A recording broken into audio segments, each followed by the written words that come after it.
inspirante, un podcast du réseau Germe. Bonjour et bienvenue aux initiés et aux curieux dans ce podcast par et pour les managers.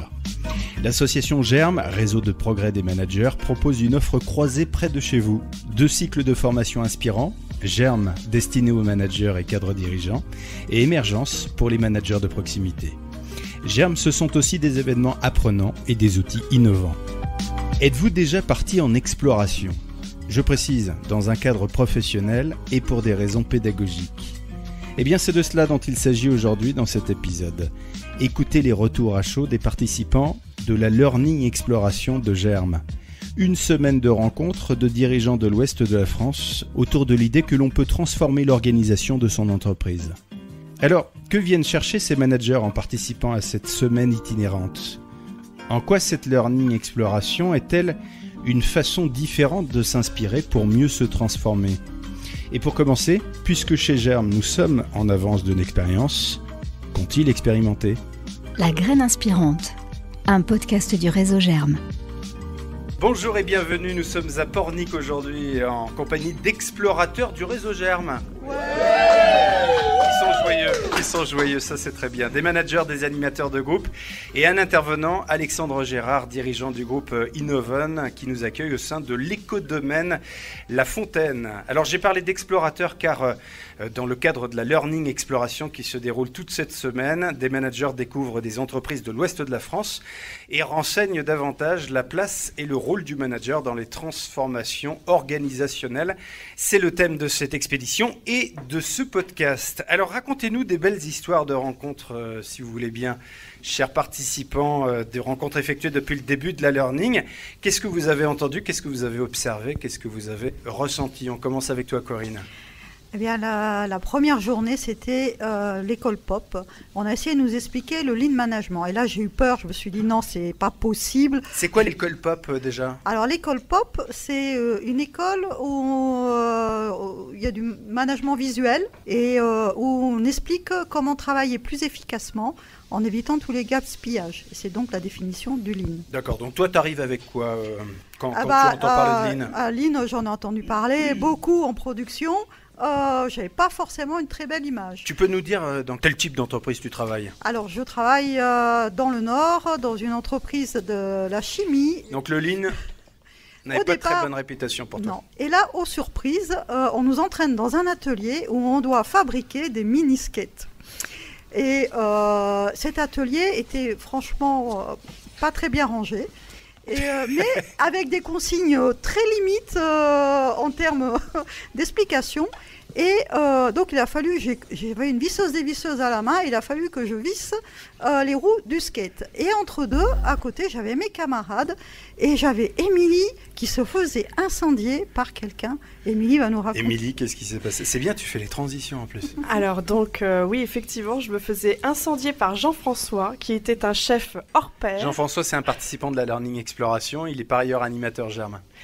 Et je devais mettre des écrous, c'est bien ça, c'est pas des... Oui, c'était des écrous. Des écrous, oui. Autour de vis, et je n'avais pas les bons écrous.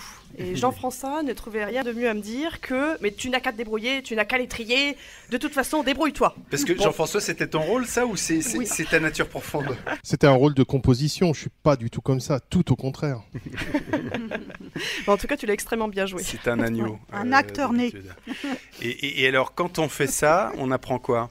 Quand on fait ça, on apprend justement sur des postes de travail, enfin, comment on était positionné. C'est pas du tout une configuration sur laquelle on peut évoluer rapidement. La preuve en est, on a sorti combien de skates, je sais plus. Deux skates. Péniblement deux. Voilà.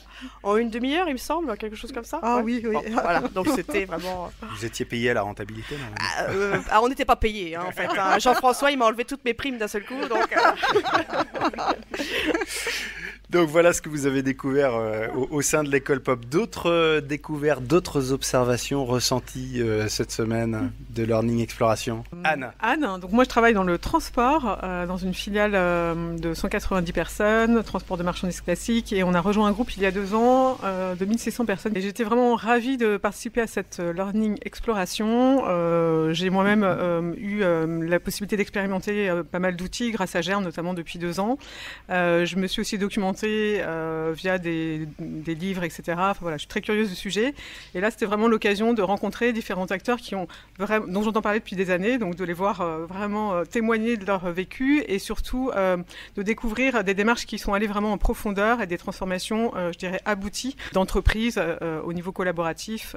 Donc voilà, c'était passionnant. Et l'occasion aussi d'avoir vraiment des vécus de personnes très personnels parfois, avec un partage très sincère en fait des intervenants. C'est utile ça pour ton management ?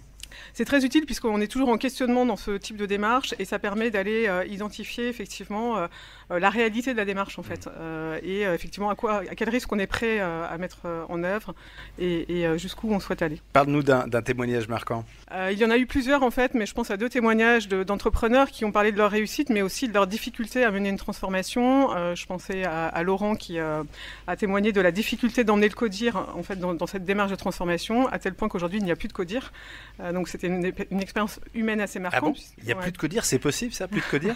Plus de comité de direction ? Alors, plus comme il était en tout cas mis en œuvre. A priori, c'est possible. Mais en fait, la transformation a vraiment généré un choc culturel pour certaines personnes qu'il n'a pas été possible d'emmener en fait dans cette nouvelle aventure. Mais humainement, ça a été quelque chose d'assez difficile à vivre. On le sentait encore quelques années après. Ça veut dire qu'il n'y a plus de pilote dans l'avion ? Pas du tout, puisque en fait, il y avait un trio de têtes extrêmement convaincu et porteur de la démarche. Et ce qui est intéressant aussi, c'est que c'est vraiment cette démarche a été portée par un binôme.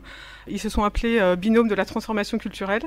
Et en fait, ils ont témoigné de la force d'être à 2 pour mener cette transformation qui demande énormément d'énergie. Et ça leur permettait de se relayer et de partager vraiment en fait, voilà, leurs difficultés, leurs préoccupations, avec un soutien de la présidence de leur entreprise qui était fort et qui leur a permis en fait la confiance pour avancer. Et concrètement, ils ont déménagé leur bureau. Effectivement. Alors là, personnellement, j'ai été un petit peu étonnée du bureau qu'ils ont rejoint parce qu'effectivement, ce sont les salariés en fait qui ont complètement réorganisé l'espace dans lequel ils ont travaillé. Et cet espace a été conçu avec la transformation et le bureau des 2 co-dirigeants se trouve au milieu du bruit, un peu dans la pénombre, hein, il faut dire ce qu'il y a. Donc voilà, ça m'a un peu interrogée en me disant mais le retour des salariés est un peu étonnant en fait dans cette situation, quoi. En quoi c'est étonnant et en quoi ça leur apporte quelque chose aux dirigeants ? Ouais, alors c'est étonnant parce que je me suis dit bon, effectivement là on efface tout signe, enfin je dirais de hiérarchique en fait, de représentation hiérarchique. Il n'y a plus de signe ostentatoire. Là. Donc là-dessus très bien, mais là je dirais que ils sont allés un peu loin à mon sens. Et en même temps, le dirigeant expliquait que c'était vraiment essentiel puisque il était au milieu en fait des équipes et que ça facilitait en fait le fait que les équipes aillent rechercher les dirigeants pour tout sujet, enfin voilà, partage. Benjamin, qu'est-ce qui t'a marqué depuis le début de cette semaine de Learning Exploration ? Je voulais réagir à ce que disait Anne sur le fait qu'il y ait un pilote ou pas dans l'avion. En fait, je pense que finalement, ce sont les salariés qui pilotent leur entreprise et les 2 dirigeants sont le kérosène presque de cet avion à l'animer, à le faire en sorte qu'il puisse avancer. Mais ils ont transformé profondément leur entreprise pour que ce soit une gouvernance partagée et des modes de fonctionnement bien différents qui font le succès de leur boîte aujourd'hui. Donc c'est ça qui est très marquant, je pense, chez Martin Technologies. Ça t'inspire, ça ? Oui, bien sûr. Tu es dans quoi, Benjamin ? Donc on a une entreprise qui accompagne dans la transformation digitale. Les fraises ont l'air très bonnes. Mais je vais pas les prendre tout de suite. Il n'y a pas que des fraises. Ah oui, puisqu'on est en train de grignoter en même temps. Voilà. Donc une entreprise qui accompagne d'autres entreprises à la transformation digitale, avec des développeurs, des designers, etc. Sur un mode très coopératif. Donc ces enjeux de coopération, de collaboration sont très importants chez nous. Et effectivement, Mathieu... Chez nous avec Mathieu qui t'écoute attentivement. Oui. Et en quoi ça t'inspire, en quoi ça te questionne, ce type de modèle ?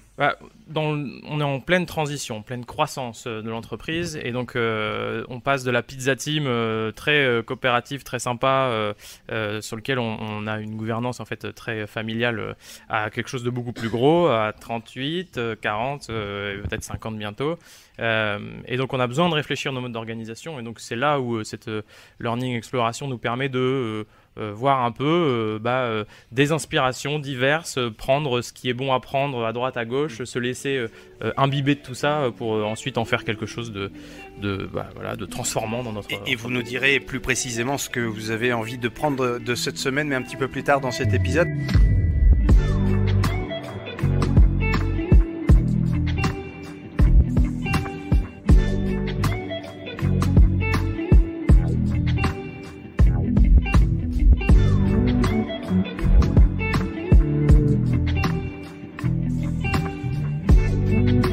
Inspirante, un podcast du réseau Germe.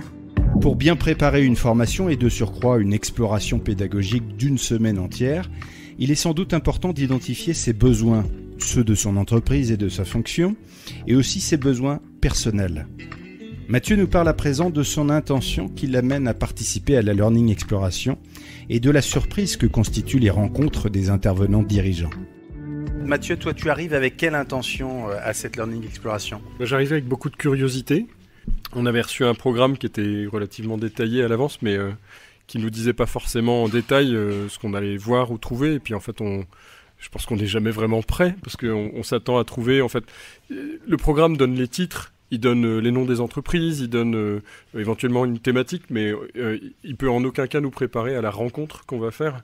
Et de facto, pour rebondir aussi sur ce que Anne disait plus tôt, c'est des vraies rencontres qu'on fait dans le sens où les dirigeants qu'on rencontre n'hésitent pas à se mettre à nu devant nous et à parler d'eux-mêmes et à parler d'échecs qu'ils ont vécus, à parler de leurs émotions, etc. Et on sent bien que le travail qu'ils ont fait pour arriver là où ils en sont aujourd'hui, c'est pas qu'un travail sur leur entreprise, c'est aussi un travail sur eux-mêmes.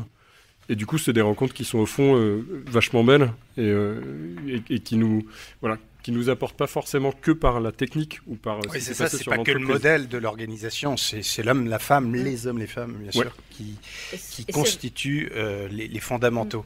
Et c'est vraiment, d'ailleurs, on le sent, c'est quelque chose qui les porte.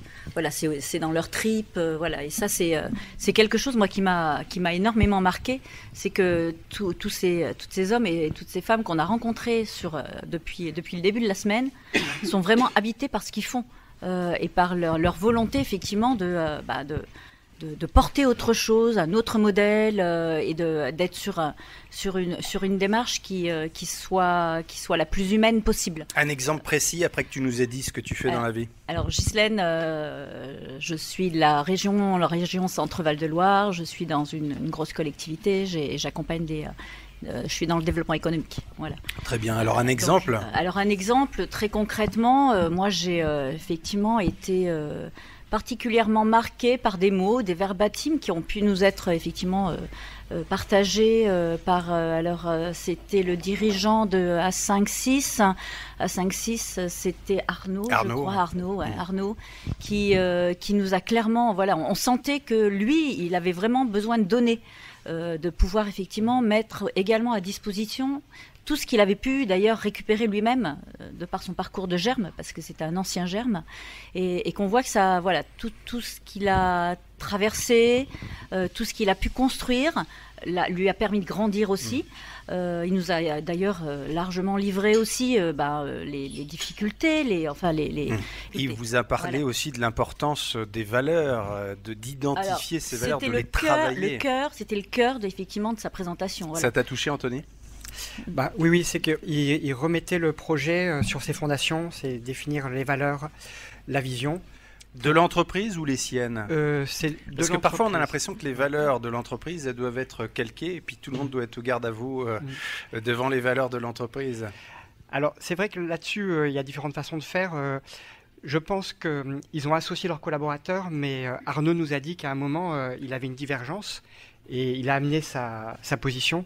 C'était sur... Est-ce que vous vous souvenez Il nous a fait part de ses échecs aussi. C'est vrai que voilà, tout ne fonctionne pas obligatoirement. Bien sûr. Voilà. Divergence de valeurs sur quoi ? C'était le mot humanisme. Ah oui, sur la notion d'humanisme. Humanisme, effectivement, dans la définition de la vision. Tout le monde ne voyait pas la même chose à derrière propos le mot humanisme, humanisme. ce qu'on pouvait mettre derrière le mot humanisme, tout à fait. Donc c'est tout un travail de partage avec les collaborateurs, qui d'ailleurs construit aussi la démarche. Il nous l'a bien expliqué que c'était une étape indispensable pour pouvoir se co-construire ensemble. Et là encore, d'aller chercher la représentation personnelle au service de l'entreprise. Et ce qui était génial, c'est qu'on voyait qu'il avait... il était fier aussi de nous montrer ce qu'il avait produit. Et ça, c'est plaisir à le partager. Qu'est-ce qu'il a produit ? Il est fier de montrer quoi ? Nous montrer effectivement ses locaux, ce qu'il avait co-construit avec ses collaborateurs, là où il en était aujourd'hui. Enfin voilà, on sentait une fierté. Et moi, je trouve que cette fierté, du coup, il la portait vraiment. Et du coup, c'est contagieux, la fierté. Oui, c'est clair. Anna. Et ce que je trouve intéressant aussi, c'est qu'il y avait une résonance, puisqu'il a témoigné d'une learning expédition qu'il avait faite. Et il nous a raconté comment il a vécu et comment il a décanté ensuite cette expérience avec un témoignage très fort, puisque ça résonnait avec ce qu'on vivait à ce moment-là, en expliquant qu'effectivement, c'était extrêmement dense. mais que ça lui avait permis vraiment, au retour de cette semaine de Learning Exploration, d'avoir une ligne très claire en fait, de ce qu'il souhaitait faire, et que finalement, cette ligne, en fait, il s'est rendu compte que 10 ans après, c'était encore, ça influençait encore son action. Et par ailleurs, par ailleurs, par rapport à ce que tu dis, Anne, il avait dit à un moment que lors de cette learning exploration, en fait, il était revenu et avant de prendre l'avion, ils avaient eu un exercice à faire où ils devaient en fait mettre, en gros, dessiner l'arbre de ce qu'ils avaient appris tout au long de l'expédition, et puis de représenter ce qu'ils souhaiteraient pour l'avenir mettre en place.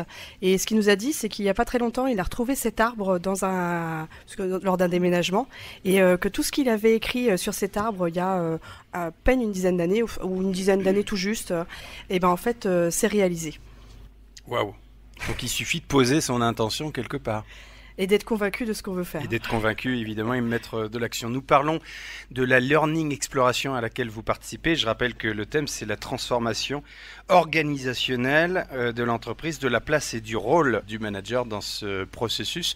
Anthony, tu arrives avec quoi lundi matin lorsque démarre cette Learning Exploration, et dis-nous ce que tu fais dans la vie. Donc moi, j'ai lancé une agence de voyage il y a 6 ans. Et moi, je suis soucieux de créer une entreprise avec des bases saines pour une bonne ambiance dans l'équipe, parce que j'ai vécu des tensions dans mes précédents emplois. Et je me suis dit, je vais capter des bonnes idées, mettre en pratique. Et en fait, je m'aperçois que c'était pas des recettes qui donnaient, mais c'est plus une méthode commune, c'est-à-dire oser expérimenter, oser demander l'avis des collaborateurs. Et ce qui m'a marqué, c'est Laurent et Stéphane de Martin Technologies. Ils ont osé demander à leurs collaborateurs le taux de répartition du résultat de l'entreprise. C'est un sujet, on va dire, extrêmement engageant. Ils ont laissé les salariés proposer, et donc le taux de partage était de 50%, ce qui était énorme. Et finalement, ils sont revenus un an après à 30%.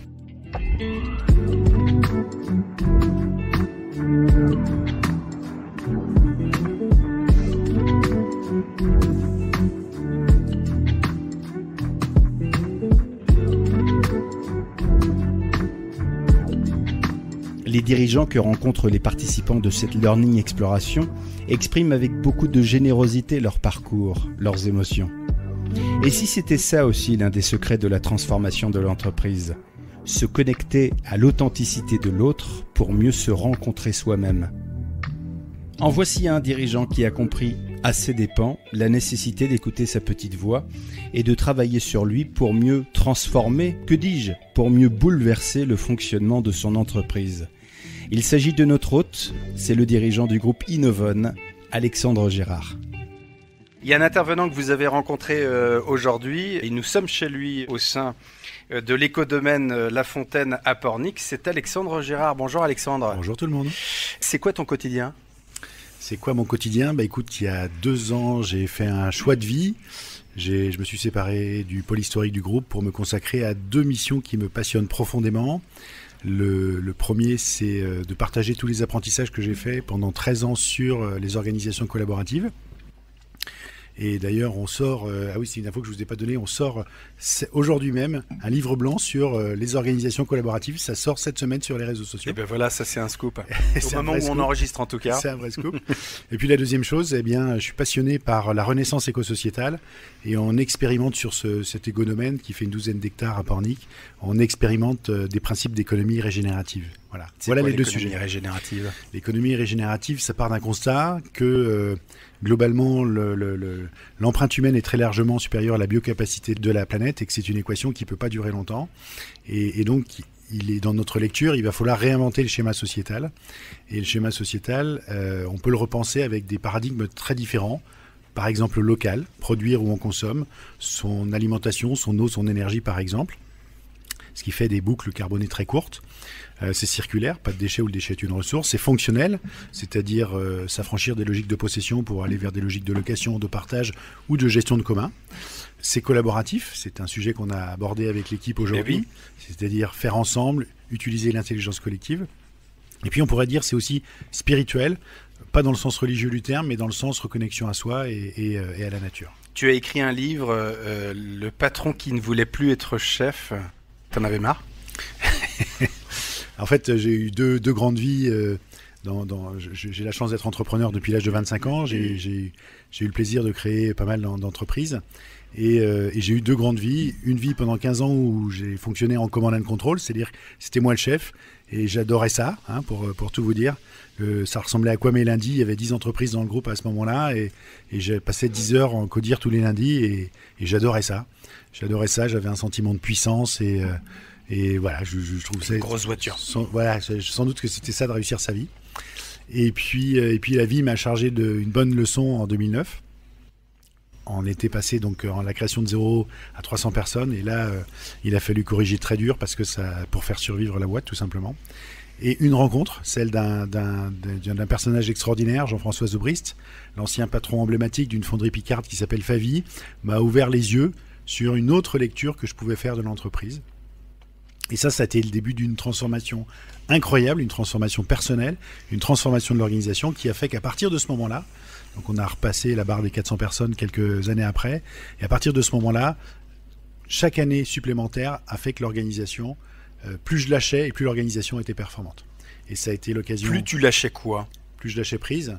Mais concrètement quoi ? Lâcher prise, c'était revisiter mon rapport au pouvoir et travailler tous ces paradigmes. Je me réalisais dans le fait d'avoir une entreprise la plus grande possible, qui faisait le plus de choses possible. Et tout ça, c'était un mirage.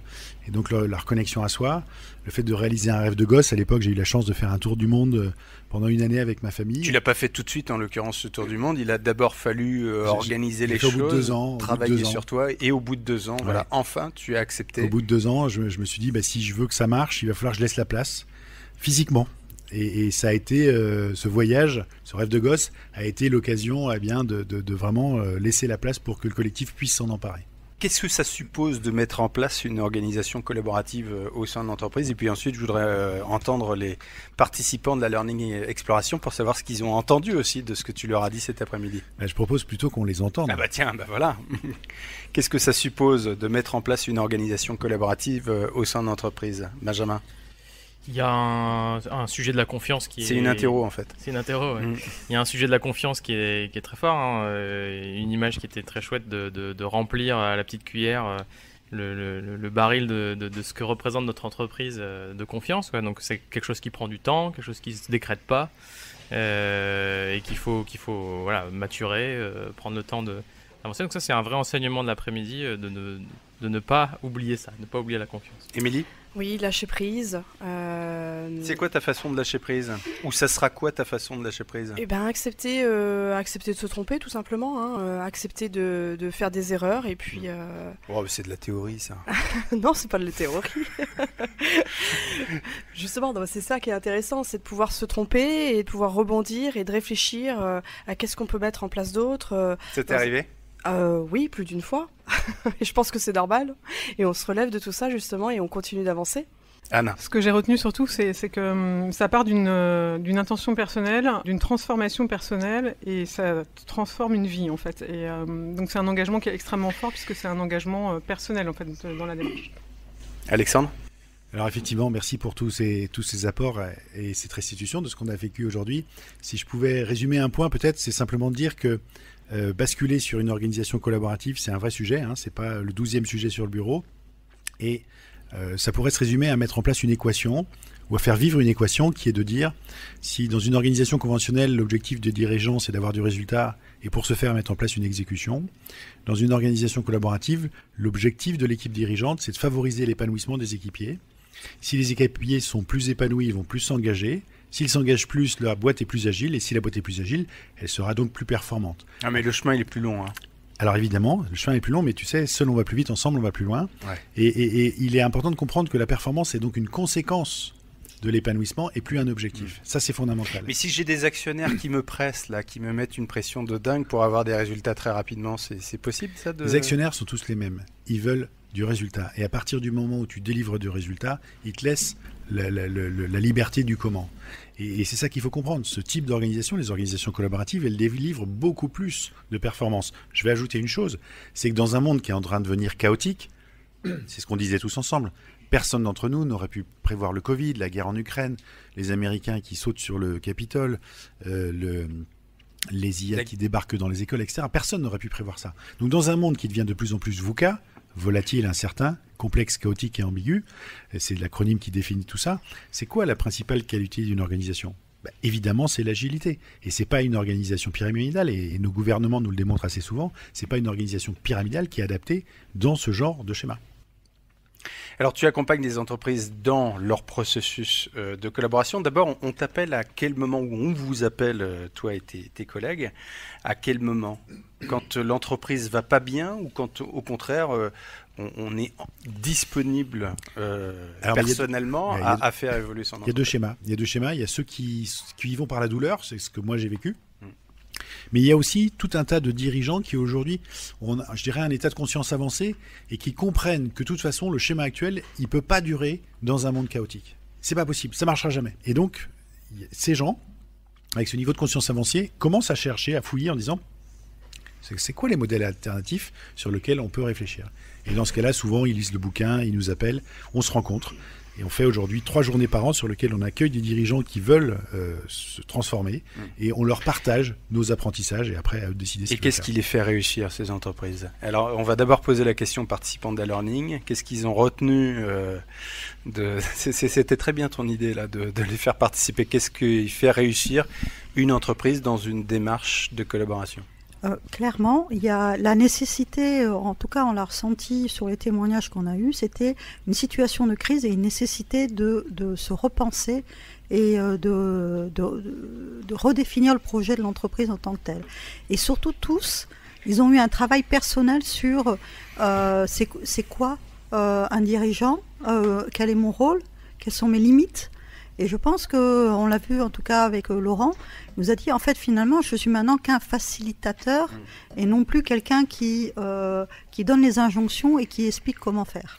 C'est quand même beaucoup plus simple de s'intéresser au projet, à l'entreprise, à son organisation. En plus ça rassure un paquet de managers ça, que de se dire à un moment il va falloir que je travaille sur mes propres résistances personnelles. Donc ça veut dire coaching pour tout le monde là, quand on veut se transformer en matière d'organisation, on commence d'abord par un coach qui accompagne la personne. Pascal, c'est pas exprimé encore, animatrice dans les Bouches-du-Rhône. Oui, moi ce qui m'a marqué, c'est que justement ce travail personnel, on a eu l'occasion quand on était chez Martin Technologies de voir qu'ils avaient créé une école du leadership qui, aux surprises, n'était pas réservée qu'aux leaders de cette entreprise, mais était ouverte à tout le monde. Donc tous les salariés en fait participent à cette école du leadership, partant du principe que en fait il y a un vrai bénéfice pour l'organisation, que chacun puisse à la fois mieux se connaître, mieux comprendre l'autre et mieux interagir. Mais c'est des coups, est-ce que tout le monde veut y être chef après ? Eh bien en fait c'est un peu ça quelque part. Parce que ce qui était sympa aussi, c'est de voir que ces leaders qui impulsent des changements de ce type-là, ils sont eux-mêmes parfois étonnés de la répercussion. Donc là, par exemple, il venait de recevoir une machine, il dit « Bah oui, j'étais pas au courant, elle coûte 70 000 €, bah elle est arrivée hier !» Donc il avait un petit rire comme ça, et il en était surpris et heureux, je crois. Tout le monde peut être chef, tout le monde n'a pas envie, Alexandre ? Alors, ce qu'on utilise souvent dans les organisations collaboratives pour faire émerger les leaders, vous connaissez la différence entre un manager et un leader. Un manager, c'est quelqu'un à qui on va confier la responsabilité de délivrer un résultat et pour ce faire, il a une équipe à son service. Un leader, c'est différent, en tout cas dans notre sémantique. Un leader, c'est souvent quelqu'un qu'on a envie de suivre. Et un leader naturel, c'est quelqu'un qu'on fait émerger par un processus d'intelligence collective qu'on appelle l'élection sans candidat. Et très vite, dans ce type d'organisation, en fait, ce sont les leaders d'équipe, ce sont les équipes elles-mêmes qui les font émerger. Et donc, effectivement, il va falloir aider ces gens à monter en compétences. Mais quand tu te retrouves avec, je ne sais pas, une quarantaine, une cinquantaine, une centaine de managers qui ont émergé de l'organisation par le collectif, ça donne une puissance de dingue à la boîte. De dingue. Un truc dans le rayon trucs et astuces pour définir, proposer un schéma cet après-midi que tu vas nous expliquer peut-être pour décrire l'intelligence collective. Alors, ouais, l'intelligence collective, en fait, d'abord, c'est fondamental si on veut s'engager sur ce type de chemin. On appelle ça une philosophie et pas un modèle, hein, parce que si c'était un modèle, ça serait photocopiable dans toutes les entreprises. Et ça marche pas. Le mode opératoire chez Chronoflex, chez Decathlon ou chez Kiabi, c'est pas le même. Hein, ça pourrait pas être le même. Par contre, on partage une philosophie. C'est-à-dire que quand on partage avec ces gens-là, on va partager la même langue, on va parler la même langue. Bon, pour que ça fonctionne, assez vite, il va falloir s'emparer de la maîtrise des outils d'intelligence collective. Pourquoi ? Parce que si ce n'est pas le cas, très vite l'organisation verse dans la procrastination ou les jeux d'influence, c'est ce qu'on évoquait cet après-midi.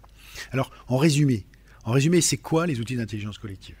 D'abord, on va créer une espèce de bulle dans laquelle on va créer les conditions pour que le collectif puisse se mettre en route. Et on va créer les conditions par une inclusion, hein, et puis on terminera la séquence par une déclusion. Et puis, au milieu, il y a un outil. Une inclusion, c'est l'occasion de faire groupe et de se séparer du monde Alors, de se séparer pas forcément, juste avant. Mais de faire groupe, en tout cas, de faire groupe. Mais de faire groupe, c'est intéressant.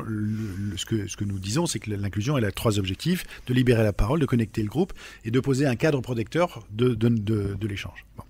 Et ensuite, eh bien, le facilitateur, celui qui organise, souvent qui est une personne neutre, c'est mieux que ça ne soit pas le leader de l'équipe, mais plutôt quelqu'un de neutre, eh bien, a reçu de son commanditaire, qui peut être le leader de l'équipe, a reçu un objectif, c'est-à-dire ce qu'on appelle une récolte. Il va attendre une récolte de cette rencontre.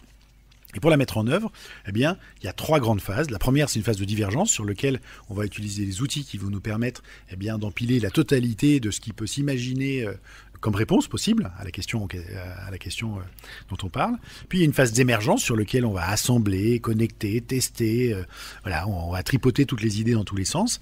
Et puis pour finir, on va avoir une phase de convergence qui va nous permettre d'obtenir le résultat attendu par le facilitateur qui va être transmis au commanditaire. Voilà. Et ça fonctionne très bien. Et quand on maîtrise tout ça, eh bien, avec plusieurs dizaines, plusieurs centaines, plusieurs milliers de personnes, on est capable de se mettre d'accord assez rapidement.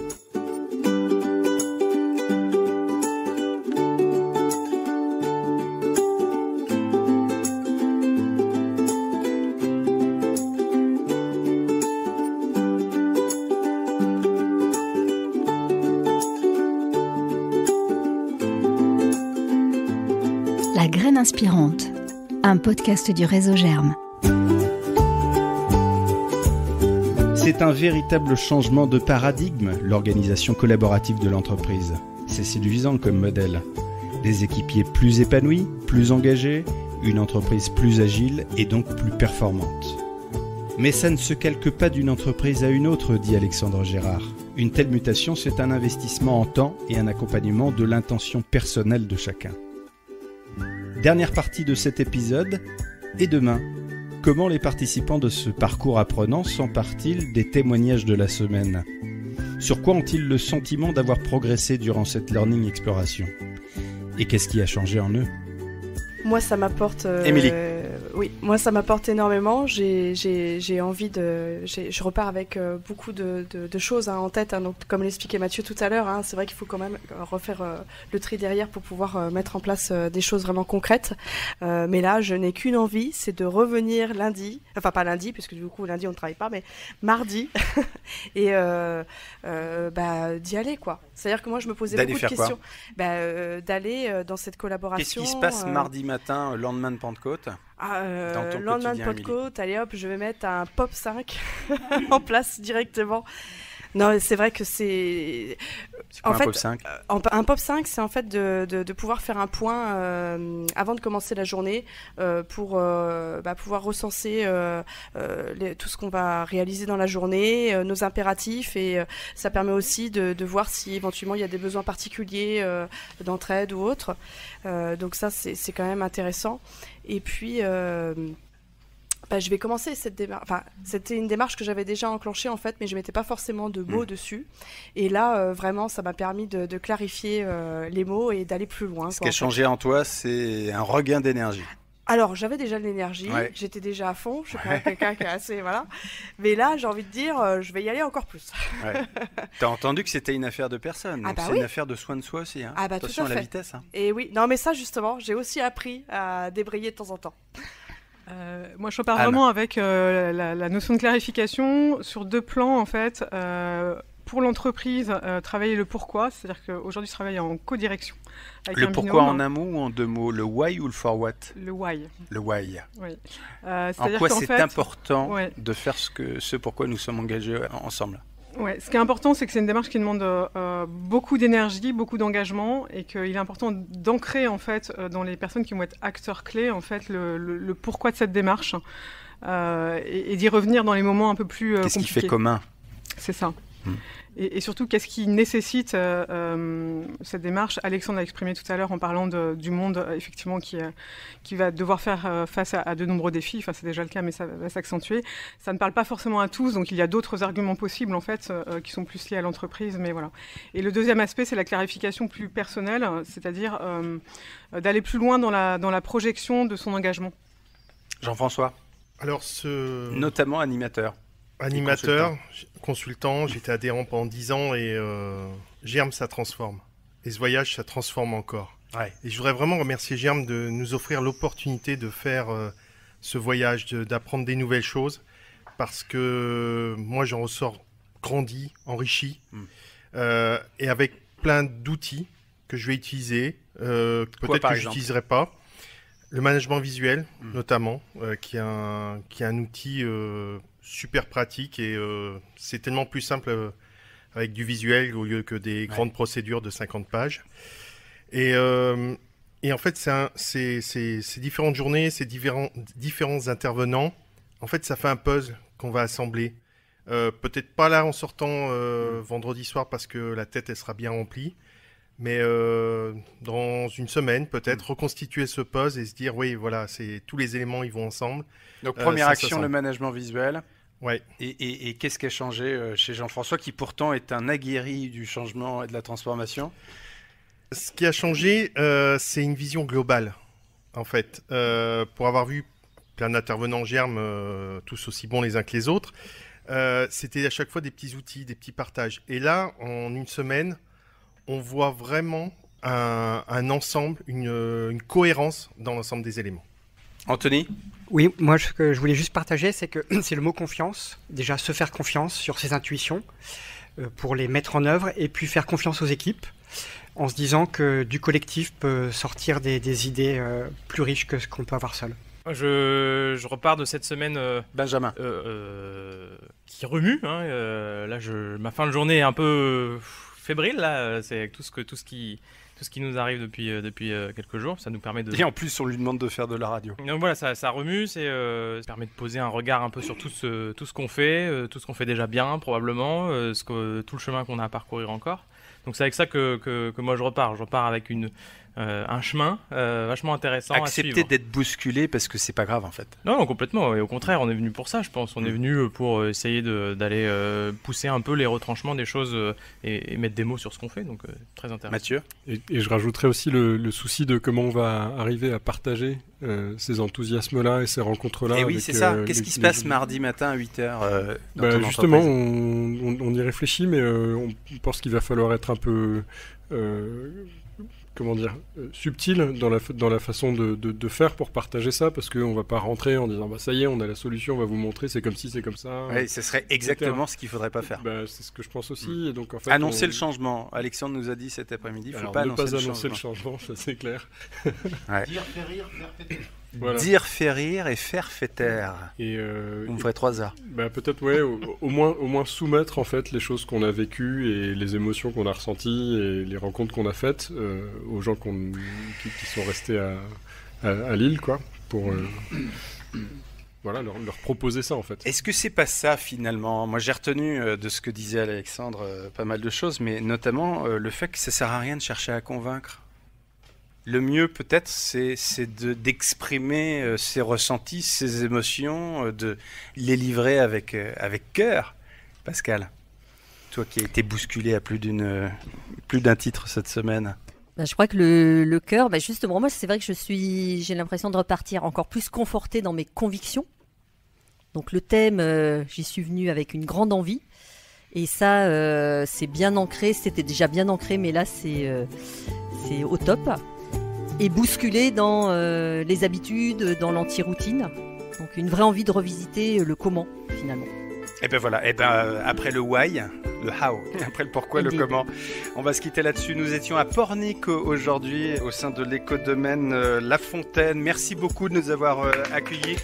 Merci à toute l'équipe d'Alexandre Gérard et merci à Germe infiniment. À très vite.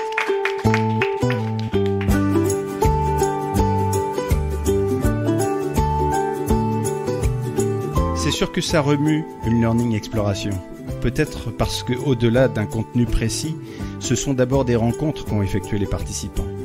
Et que les invisibles émotions générées par ces liens courts et intenses sont propices à un changement plus profond. Pour terminer, au rayon librairie, nous vous recommandons le livre d'Alexandre Gérard, Le patron qui ne voulait plus être chef, aux éditions Flammarion. Le récit d'une révolution personnelle au service d'un nouveau modèle d'entreprise. À très bientôt avec Germe pour une expérience d'avance. La graine inspirante, un podcast du réseau Germe.